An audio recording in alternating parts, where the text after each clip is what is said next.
আমি তো শাড়ি পরতে জানি না, কি করে শাড়ি পরবো? মানে একটু আধটু জানি, তবে নিজে পরলে 99% খুলে যাওয়ার আশঙ্কা আছে। চিত্রা বিনা দ্বিধায় বলল। তুমি কি আশা করছো আমি সিনেমার নায়কদের মতো তোমাকে শাড়ি পরিয়ে দেব?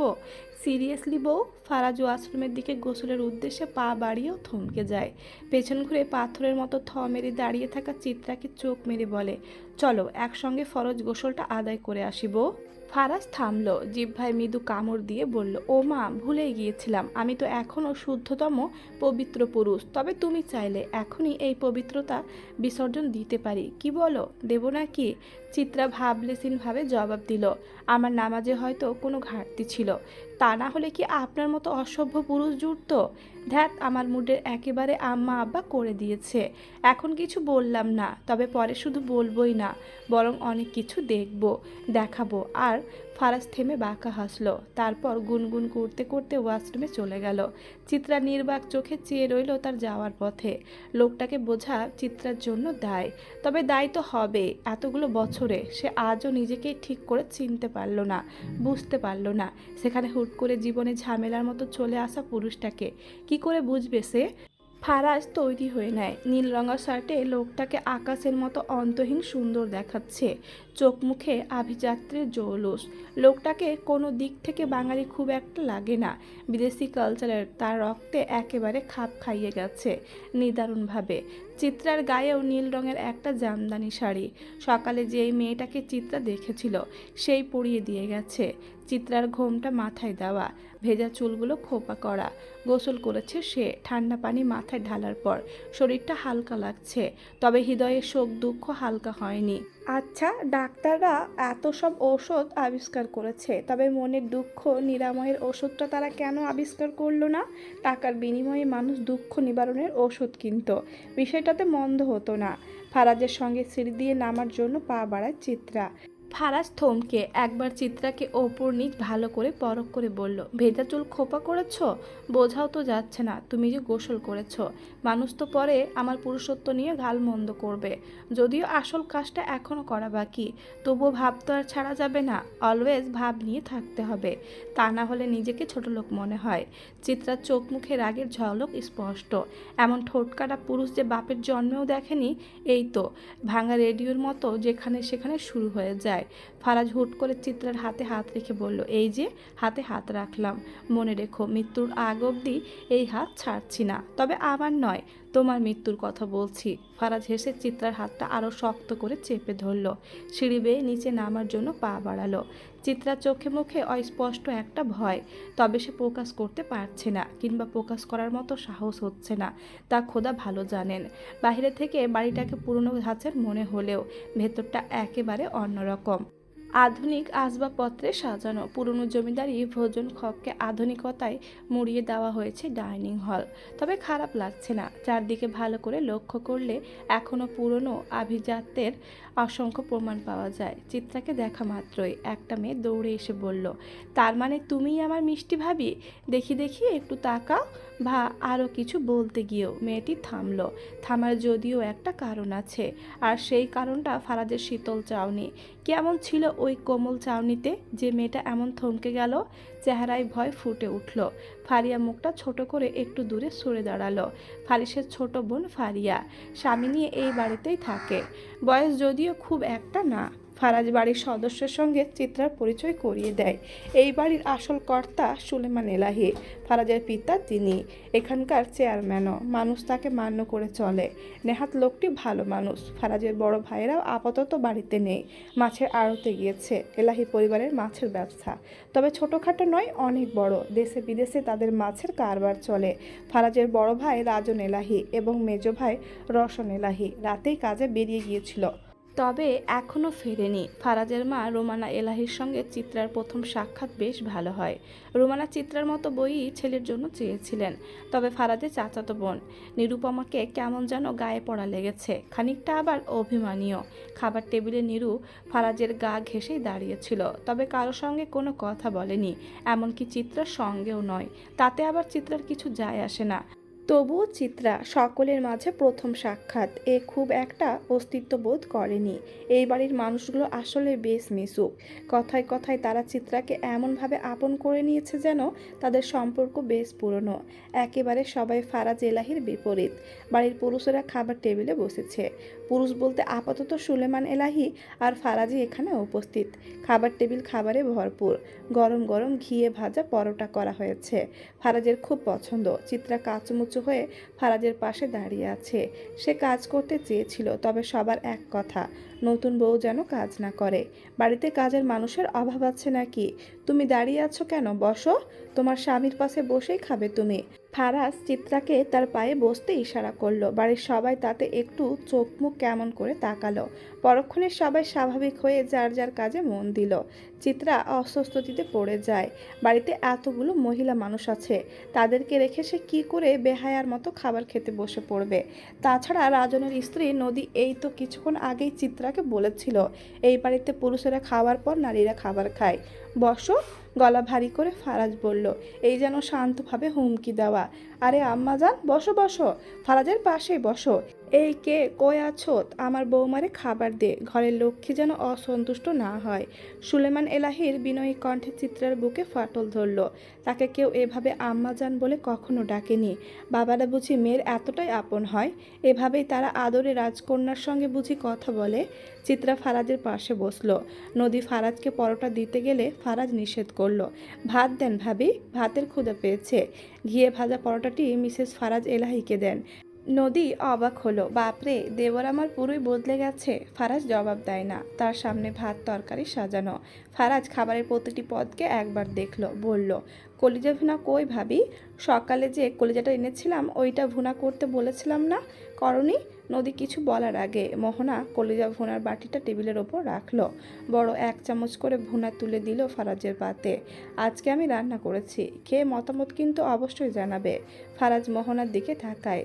স্লিভলেস একটা ব্লাউজ দিয়ে ফিনফিনে পাতলা একটা শাড়ি পরা, কোমর অবধি ছেড়ে রাখা কোকড়া চুলগুলো বেয়ে টুপটুপ করে জল পড়ছে। ডাগর আখির নিচটা কালো কাজলে রাঙানো, ঠোঁটে রোজকার মতো মেরুন রঙের লিপস্টিক, কপালে টিপ। ফারাজ মুহূর্তেই চোখ নামিয়ে ভাত মাখতে শুরু করলো। অনুভূতিহীন চেহারা তার। সে নিঃশব্দে বড় বড় লোকমা মুখে দিয়ে গিলেছে। দেখে মনে হচ্ছিল বিশাল কোনো কাজ করে এসে সে ক্ষুধার্ত, কিংবা বহুদিন ধরে খাওয়া হয়নি। চিত্রা নিজের খাওয়া রেখে ফারাজের দিকে তাকিয়ে থাকে। হাতের ব্যান্ডেজটা গোসলে যাওয়ার আগেই খুলেছিল। ক্ষত বেশ গভীর।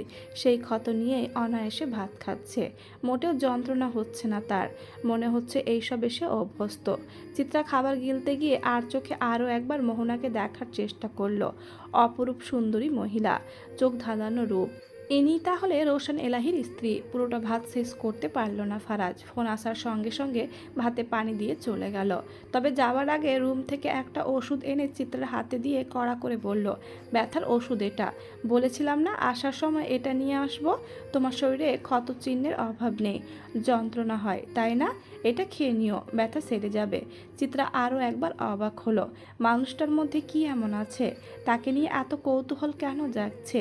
এই মনে হয় লোকটার লজ্জা শরম নেই, আবার এই মনে হয় লোকটা একটা নরপিচাচ। তবে এখন মনে হচ্ছে লোকটার ভেতরে কিছু তো একটা আছেই। চিত্রা বেলকনির রেলিং ধরে দাঁড়িয়ে সেই পুকুরের কালো জলের দিকে তাকিয়ে আছে। চোখে তার জল টলমল করছে। যে করেই হোক তাকে একবার হলেও বাজিতপুর যেতে হবে, সোহাগের মুখোমুখি হতে হবে। কেন সোহাগ সেদিন তাকে বাঁচাতে আসলো না? জবাব চায় চিত্রার। কার কথা ভাবছো? চিত্রা ঘাবড়ে যায়। ঘাড় ফিরিয়ে মোহনাকে দেখতে পায়। ভাবি আপনি? তোমার স্বামীর ঘর না মানে তোমার ঘরে আসা মানা বুঝি? ছি ছি, কি বলছেন ভাবি এসব? মোহনা কালো জলের দিকে তাকিয়ে নিঃশ্বাস নিংড়ে দিয়ে বলে, এই বাড়িতে বিড়ালের অভাব নেই, মাছ দেখলেই হুমড়ি খেয়ে পড়ে। ওসব বিড়াল থেকে তুমিও সাবধানে থাকবে। বোঝোই তো, বুনো বিড়াল কখন আবার মাছ ভেবে তোমার ওপর আক্রমণ করে বসে, তখন বাঁচা মুশকিল হয়ে যাবে। লাশ কি করমু ভাই? আগে লাশের পেট ফুটা করবি, তারপর ৮ মণ ইট বাঁধবি লাশের গায়ে। দড়ি যেন প্লাস্টিকের হয়, ইটের গায়ে ফুটা করা আছে না? যে আছে ভাই, ইটের ফুটা দিয়ে ভালো মতো দড়ি ঢুকাইবি, যাতে ইট সহজে ছুঁইটা না যায়। কাজটা মনোযোগ দিয়ে করবি কইলাম। যদি কোনো ভুল হয় তাহলে তোর পেট কাইটা মেঘনা নদীতে ভাসাইয়া দিব। কথাটা মগজে ভালো কইরা ঢুকাইয়া রাখ। লোকটা ফোন কাটতে যেও কাটলো না, আবার বলল, নারায়ণগঞ্জে নিয়ে ফেলবি আজকে রাতের মধ্যেই। লাশ যেন পচে না। লাশের পছন্দ না আমার। দরকার হইলে লাশে আপাতত বরফ দিয়ে রাখ। আর যা করবি সাবধানে। লোকটি ফোন রাখলো। মুইন একটা ফাঁকা ঢোক গিলল। সে এখানে নতুন এসেছে, এখনো কাজের অনেক কিছু তার শেখার বাকি। পাপ কাজের সঙ্গে জড়ানো সহজ, তবে জড়িয়ে গেলে এসব ছেড়ে বেরিয়ে আসা কঠিন। মুইন সব জেনেও এখানে এসেছে। তার আব্বা সদর হাসপাতালে ভর্তি, চিকিৎসার জন্য টাকার প্রয়োজন। আব্বার জন্য মুইন সব করতে পারে। জীবনের ঝুঁকি নিয়ে সে এখানে এসেছে। এভাবেই তো আর সে মরে যেতে পারে না। তাদের কর্তা, তাদের নেতা এখন টলারে নেই। সে রাতের বেলা আসেন, ভোরে আবার চলে যান। গুরুত্বপূর্ণ কাজ ছাড়া আসেনও না, তবে মাঝে মাঝে আবার হুট করে তার আগমন ঘটে। মইন ব্রাশে পেস্ট লাগিয়ে দাঁত মাজতে মাজতে লুঙ্গি গিট ঠিক করে। এখন তার কাজ নেই, কাজ সব রাতে। এখন সে সোজা হাসপাতালে যাবে তার বাবাকে দেখতে, সঙ্গে ছোট বোনটাকেও দেখে আসবে। মা মারা যাওয়ার পর ছোট বোনটা সব একা হাতে সামলেছে, কখনো কোনো আবদার করেনি। যাওয়ার সময় হাতে করে কিছু নিয়ে যাবে আসছে। চিত্রার সঙ্গে অনেকক্ষণ যাবৎ খুঁটিনাটি কথা বলছে মোহনা। বাড়িতে এত সব কাজের মানুষ থাকলে বাড়ির বউদের হয়তো এভাবেই শুয়ে বসে সময় কাটাতে হয়, তবে চিত্রার শরীর ম্যাচ ম্যাচ করছে। ছোট থেকে তার কাজ করার অভ্যাস। এমন কোনো কাজ নেই যা চিত্রা পারে না। এখানে আসার পর ঘরের মধ্যে বসেই থাকতে হয়েছে চিত্রাকে। তার শাশুড়ি রান্নাঘরে, নদীও রান্নাঘরে, তবে চিত্রাকে উনুনের সামনে আসতে নিষেধ করেছেন রোমানা। গালে হাত বুলিয়ে বলেছেন, তুমি আমার ফারাজের বউ, আমার ছোট পোলার বউ, তাই তুমি আমার চোখে আমার ছোট মাইয়ার সমান। আমার মাইয়া ফারিয়াও কোনো কাম করে না এই বাড়িতে, তাই তুমিও করবা না। যাও যাও, এখান থেকে যাও। তোমার সুন্দর চেহারা তৈরি হয়েছে স্বামীর যত্ন নেওয়ার লইগা। আমার পোলার সেবা যত্ন করাই তোমার ধর্ম। নিরুও রোমানার সঙ্গে সঙ্গেই ছিল, আর রুহি ব্যস্ত নদীর মেয়ে নুরিকে সামলাতে। বাড়িতে কি শুধুমাত্র এরাই থাকে? তবে সুলেমান এলাহি যখন বাহিরে যাচ্ছিলেন তখন তার সঙ্গে আর একজন লোককে দেখেছে চিত্রা। বয়সে সুলেমান এলাহির থেকে হয়তো কিছুটা ছোট হবেন, তবে চিত্রার সঙ্গে তার পরিচয় হয়নি। লোকটিকে কিছু একটা নিয়ে অনেক চিন্তিত দেখাচ্ছিল। নিরু তোমার সঙ্গে কথা বলেনি বুঝি? মোহনা জিজ্ঞেস করলো। চিত্রার ধ্যানে ব্যাঘাত ঘটল। সে বলল, না তো, করবেই বা কেমন করে? তার চাঁদে বসত করেছো তুমি। মানে? মজা করলাম। আমি আবার রসিক মানুষ বোন, তুমি কিছু মনে করো না। চা খাবে? এই দুপুরে চা? কেন খাও না? আমি খাই তো। যখন দুপুরে বাড়িতে কেউ থাকে না তখন আমি ওই যে কালো পুকুরটা দেখছো, ওইটা দেখতে দেখতে চা খায়। মোহনা হাসলো। হঠাৎ হিসিয়ে বলল, ইদানিং স্বপ্নে শুধু রক্ত দেখছি। রক্তে কেমন যেন নতুনত্ব ছিল। মোহনা অদ্ভুতভাবে চিত্রার দিকে তাকায়। চিত্রা তার চোখে চোখ রাখল না। সে মোহনার দৈনিক সাজসজ্জা লক্ষ্য করছে। এই বাড়িতে এখন অবধি সে শুধুমাত্র যাদের সঙ্গে কথা বলেছে তাদের মধ্যে শুদ্ধ বাঙালি ভাষায় শুধুমাত্র ফারাজ এবং মোহনাকেই কথা বলতে দেখেছে। ফারাজ এলাহিকে যেমন চিত্রা বুঝে উঠতে পারছে না, তেমনি মোহনাকেও বুঝতে পারছে না সে। তোমাদের বিয়ে কেমন করে হলো? মানে রাতে সবাই ঘুমিয়েছিলাম, আর সকালে উঠে জানতে পারলাম ফারাজ এলাহি নাকি বিয়ে করেছে। ভাবা যায় ফারাজ এলাহি বিয়ে করেছে। চিত্রা কি জবাব দিবে বুঝতে পারছে না। না জানি ফারাজ বাড়ির মানুষদের কি বলেছে। এখন যদি চিত্রা সত্য বলে দেয় তখন তো সমস্যা হতে পারে। বলবে না? স্বামীর বারণ আছে তাই না? থাক, বাদ দাও। ভাবি, ভাই এসেছে, আপনাকে ডাকছে। দরজার সামনে দাঁড়িয়ে হাঁক ছাড়ল নিরু, তবে চিত্রার সঙ্গে কোনো কথা বলল না। চিত্রাও তেমন কোনো আগ্রহ দেখালো না। চাঁদ শব্দটা নিয়ে এখনও সে ভাবছে। বিষয়টি তার মাথায় ধরছে না। চলো চিত্রা, নিচে চলো। এখন বাড়িতে এক এক করে সবগুলো বীর, মানে এখন বাড়ির পুরুষেরা বাড়িতে ফিরবে। তোমার স্বামীও বাড়ি আসবে। সকালবেলা তোমাকে নিজের ভাগ্যের পরোটা দিল, এখন তো তোমার উচিত স্বামীকে কিছু একটা দেওয়া। কি আছে তোমার কাছে? চিত্রা ভাবল, তার কাছে কি আছে? কিছুই তো নেই। সে তো নিঃস্ব। কিছুই নেই নাকি? মোহনা পুনরায় জিজ্ঞেস করলো। না। চিত্রার সোজা সাপটা জবাব। একটা জিনিস আছে তো। চিত্রা জিজ্ঞাসু দৃষ্টিতে মোহনার দিকে তাকালো। তোমার জীবন। পুরুষ মানুষ কিছু নেওয়ার জন্যই কিছু দেয়, তবে যা দেয় তার চেয়ে বেশি কেড়ে নেয়। কথাটা মোহনা খুব যে খারাপ বলেছে তা নয়। চিত্রা মোহনার পেছন পেছন দোতলার সিঁড়ি বেয়ে নিচে নেমে আসে। বসার ঘরে চোখ যেতে একসঙ্গে তিনজন পুরুষকে দেখে মাথার ঘোমটা আরও বড় করে টেনে দিল সে। পুরুষগুলো একে অপরের সঙ্গে কথা বলছিল। চিত্রার দিকে চোখ পড়তেই তাদের কথার প্রসঙ্গ বদলে যায়। এই যে এরা দুজন তোমার বড় ভাসুর, উনি হইল রাজন আমার স্বামী, আর উনি রোশান মোহনার স্বামী, আর ইনি হইল গিয়া তোমার দেবর জোহান এলাহি, তোমার চাচা শ্বশুরের বড় পোলা, নদী বলল। চিত্রা এক মুহূর্তের জন্য চেয়ে একটা করে সালাম দিয়ে চোখ নিচে নামিয়ে ফেলল। আর আমি হচ্ছি মিসেস চিত্রা এলাহির আপন স্বামী, যার অনুমতি ছাড়া আপনি আমার স্ত্রীকে দর্শকের সামনে প্রদর্শন করছেন। কাজটা কি ঠিক হচ্ছে ভাবি? ফারাজের হাসি মাখা কণ্ঠেও কেন যেন সবাই থমকে গেল। তবে তার ভাইয়েরা কিচ্ছুটি বলল না। না মানে ফারাজ তুমি ভুল ভাবতেছ। চিত্রা তুমি রুমে যাও। চিত্রা অবাক হলো। সামান্য একটা বিষয় নিয়ে কেউ এভাবে বলে? কিন্তু ফারাজ, আমি তোমাকে যেতে বলেছি না? ধমকে উঠল ফারাজ। এক মুহূর্তেই বাড়ির পরিবেশ বদলে গেল। চিত্রা দেরি না করে রুমের দিকে পা বাড়ালো। রাজন রোশনের মুখে ক্ষীণ হাসি, যেন দুনিয়া উল্টে গেলেও তাদের কিচ্ছু যায় আসে না। তবে জোহান চিত্রা যাওয়ার দিকে চেয়ে রইল। তার চোখের পলক পড়ল না। চিত্রা রুমে গিয়ে ধপ করে দরজা লাগিয়ে বিছানায় গিয়ে বসলো। এবার চোখটা নামা, ফারাজ দাঁত পিষে বলল। জোহান তখনও শান্ত, যেন কিছুই হয়নি কিংবা কিছুই হওয়ার নেই। সে বাঁকা একটা হাসি দিয়ে বলল, ভোগে নয় ত্যাগে প্রকৃতি সুখ। মনে আছে তো? রান্নাঘরে মার্জিয়া আর মারিয়া রান্নার জোগাড় করছে। পুঁইশাক ভাজি করছে মারিয়া। হ্যাঁ রে মারিয়া, আমার সোহাগটা লইগা তো বুক পুড়তাছে।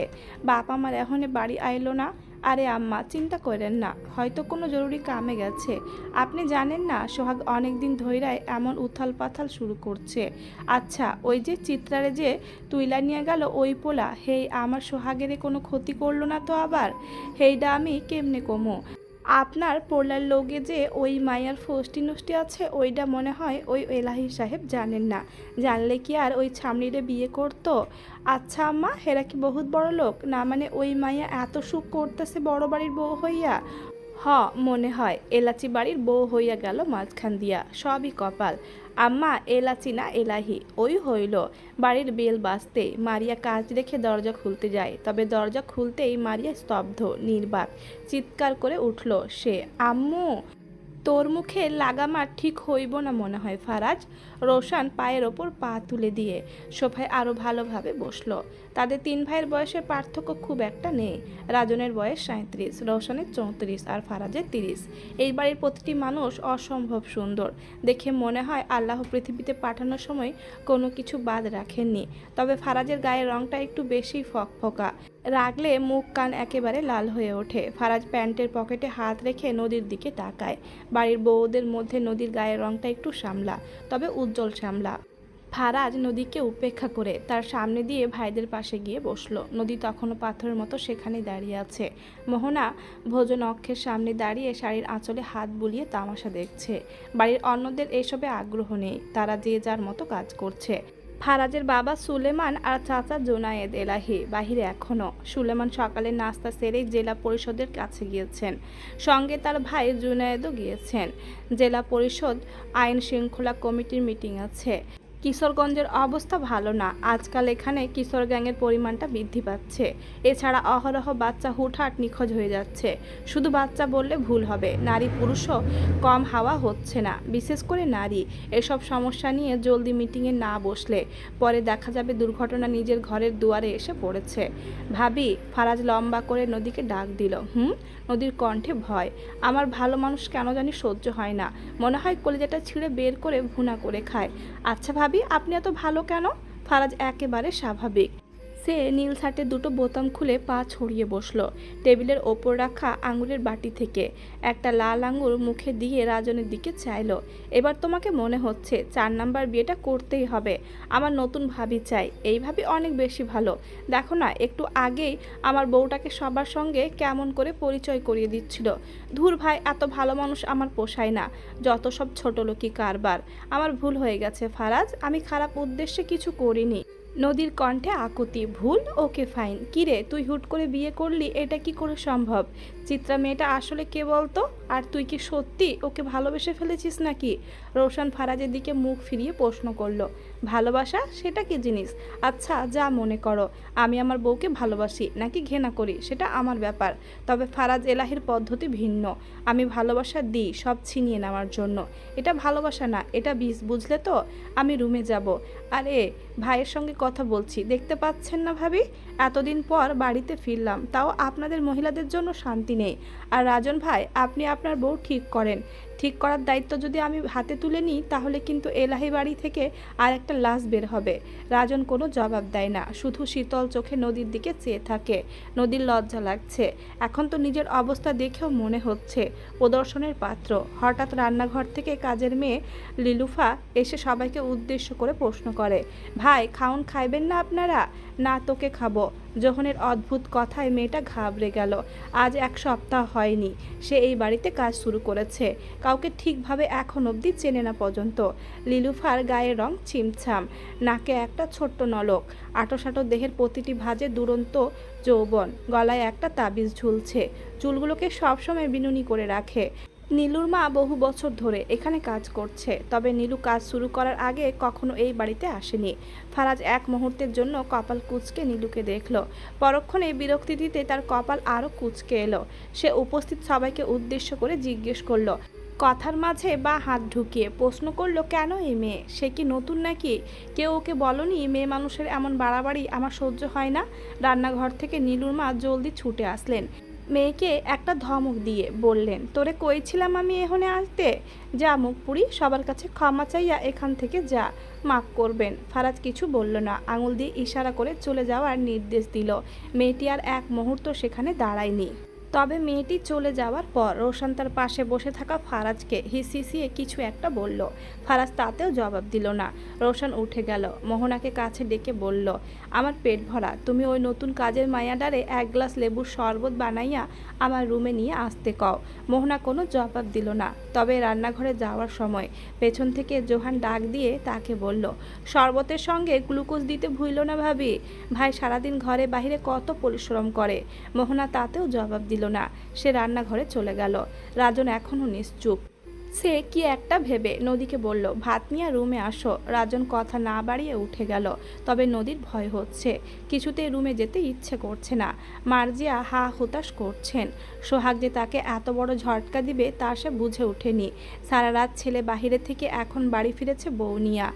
মেয়ের গায়ের রং শ্যামলা, নাম জান্নাত। মার্জিয়া রান্না রেখে কাটাকাটি করছেন। মারিয়া মাহাদিকে ফোন করে সব জানিয়েছে। তবে মাহাদি এখন চাইলেও আসতে পারবে না, কাজে আছে সে। কাজের চাপ ইদানিং অনেক বেশি। সোহাগ জান্নাতকে নিজের রুমে বসিয়ে দিয়ে আসে, ফ্রেশ হতে বলে তাকে। সোহাগকে ক্লান্ত লাগছে। বাড়ির মানুষ তার মুখ থেকে জবাব শোনার অপেক্ষা করছে, তবে কাউকে কোনো কৈফিয়ত দিতে ইচ্ছে করছে না তার। কি বলবে সবাইকে? চিত্রাকে সে এতদিন ব্যবহার করেছে, এসব প্রেম ভালোবাসা কিছুই ছিল না। চিত্রাকে দেখলে শুধুই কামুকতা জাগতো তার, ভালোবাসা নয় এসব বলবে। তবে জান্নাতের সামনে এসব নিয়ে ঝামেলা করতে এখন মন চাইছে না। সোহাগ মায়ের রুমে এসে বসলো। তার মা আঁচলে মুখ লুকিয়ে কান্না করছেন। বাড়িতে বউ এসেছে, তাতে তার কোনো আফসোস নেই। আফসোস শুধু ছেলে তাকে না বলে এমন সময় বিয়ে করেছে সেই নিয়ে। আর সবচেয়ে বড় কথা, সোহাগ এখনও বেকার। সংসার চালাতে এমনিতেই তাদের কষ্ট হয়, তার ওপর ঘরে নতুন একজন এসে জুটেছে। এখন ওকে কি খাওয়াবে?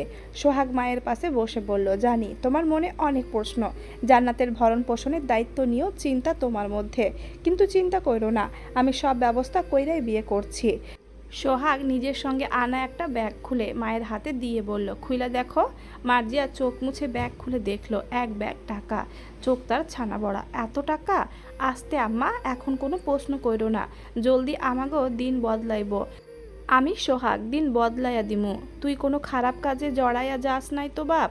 মাথা খারাপ হয়েছে তোমার? তবে ভেতরের কথা যেন ফাঁস না হয়। তুই না চিত্রারে ভালোবাসতি? বাসতাম, তবে এখন বাসি না। আর সে এখন অন্যের বউ, অন্যের খাওয়া জিনিসে সোহাগের নজর নাই। মার্জিয়া থমকে গেলেন। সন্নিহান কণ্ঠে ছেলেকে জিজ্ঞেস করলেন, চিত্রার যে বিয়া হয়েছে ওইটা তুই কেমনে জানোস? ওর বিয়ের সময় তো তুই নিখোঁজ ছিলি। ফারাজ রুমে এসে শার্ট খুলে এসি বাড়িয়ে দিল।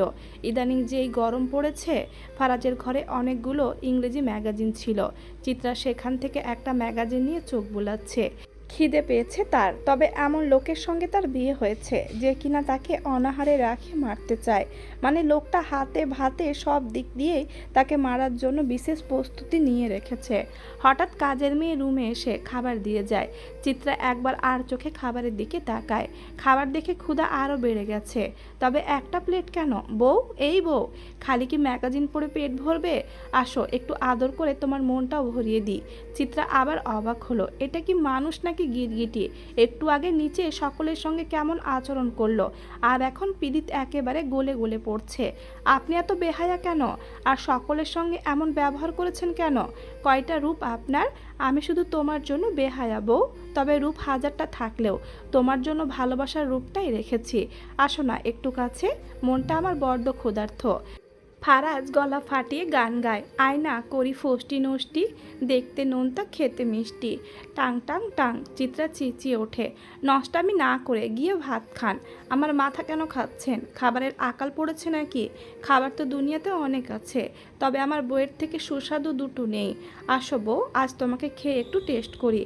চিন্তা করো না, আমি আবার ভালো রিভিউ দিতে পারি। ফারাজ চিত্রার ম্যাগাজিনটা হাত থেকে নিয়ে নিল। চিত্রা অবাক হয়ে তাকানোর সুযোগও পেল না। এরই মধ্যে ফারাজ তাকে নিজের কোলে টেনে নিল। চিত্রার শ্বাস ভারী হয়ে এলো। সে কিছু বলতে যাবে, ঠিক তখনই ফারাজ তার ঘাড়ে হাত রেখে মাথা নিজের দিকে টেনে নিল। সময় যেন এক মুহূর্তের জন্য থমকে গিয়েছে। ফারাজ চিত্রার ঠোঁটে নিজের ঠোঁট ডুবিয়ে দিল। গভীর একটা চুমু এঁকে দিল। চিত্রা শিউরে উঠল। হাত দুটো দিয়ে ফারাজের বুকে ধাক্কা দেওয়ার চেষ্টা করল, কিন্তু ফারাজের শক্ত আলিঙ্গন হতে নিজেকে ছাড়িয়ে নেওয়া অসম্ভব হয়ে উঠল।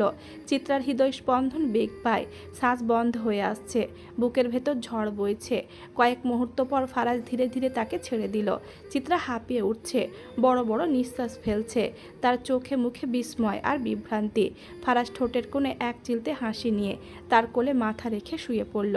চিত্রার দিকে তাকিয়ে চোখ মেরে জিজ্ঞেস করল, কেমন লাগলো বউ? চিত্রার আগে কটমট করছে। ফারাজকে ধাক্কা মেরে নিজের কোল থেকে সরিয়ে দাঁত পিষে সে জবাব দিল, এলাচের মতো লেগেছে। বুঝতে পেরেছেন মিস্টার এলাচি? অসভ্য লোক কোথাকার। ধর্ষণ মামলা দিয়ে যদি আপনাকে হাজতে না পাঠায়, তবে আমার নামও চিত্রাঙ্গনা নয়।